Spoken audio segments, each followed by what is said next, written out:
Hey folks, what's up? This is Michael, you know who, in the wee hours of the night on the graveyard shift with your daily trivia question. Yet, once again, happy Flag Day. Today is Flag Day, folks, so get your flag out and display it proudly and wear a little bit of red, white, and blue. That's what I'm talking about. Home of the free. Land of the brave. Land of the free. I think I got that mixed up. But you know what I meant, all right? I've had too much coffee at this hour. You know what I'm saying. All right. The answer to the previous trivia question was what was known as the Pentagon Papers. Now, the Pentagon Papers were an analysis and a historical documentation of sorts that the United States political and military involvement in Vietnam from 1945 to 1967 is where all this was documented. It was an extensive volume. It was a 45-volume publication of sorts put together by officials within the United States Department of Defense.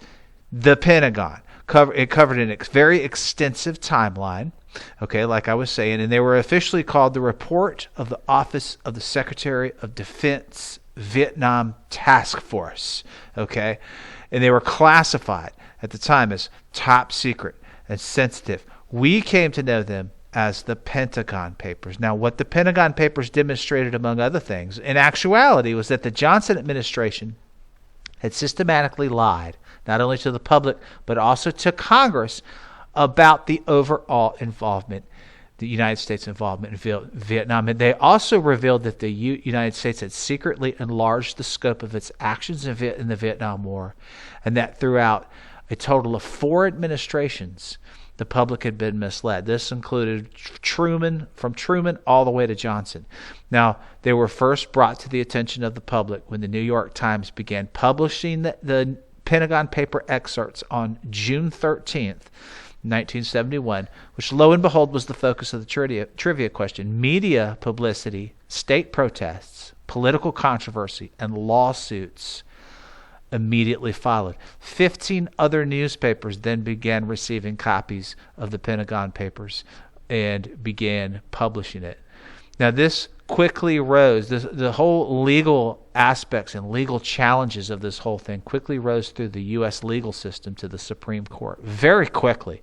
And on June 30th, as soon as June 30th, the Supreme Court ruled 6-3 that the government had failed to prove harm to national security and that publications of the paper were justified under the First Amendment protection of freedom of the press. It's a very famous case. It's a very famous issue, very historical issue for freedom of speech, quite frankly.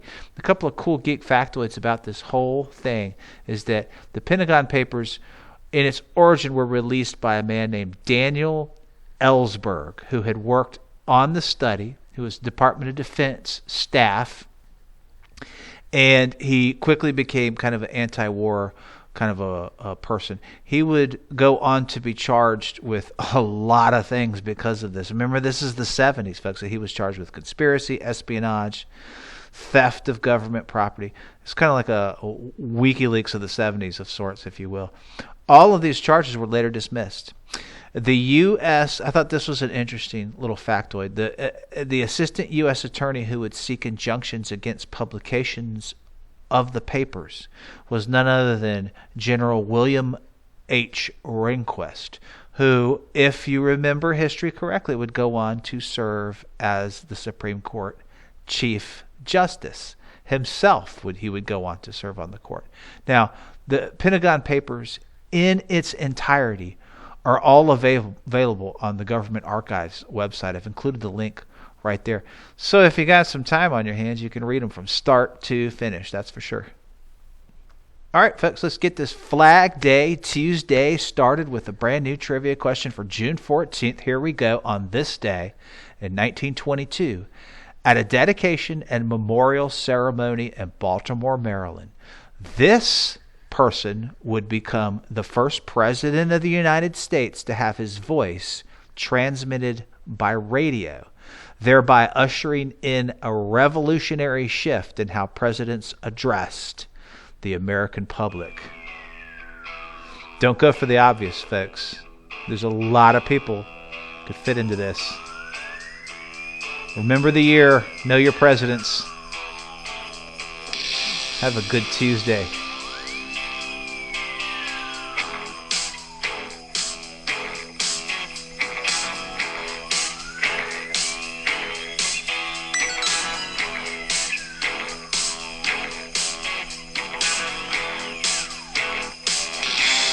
Peace out.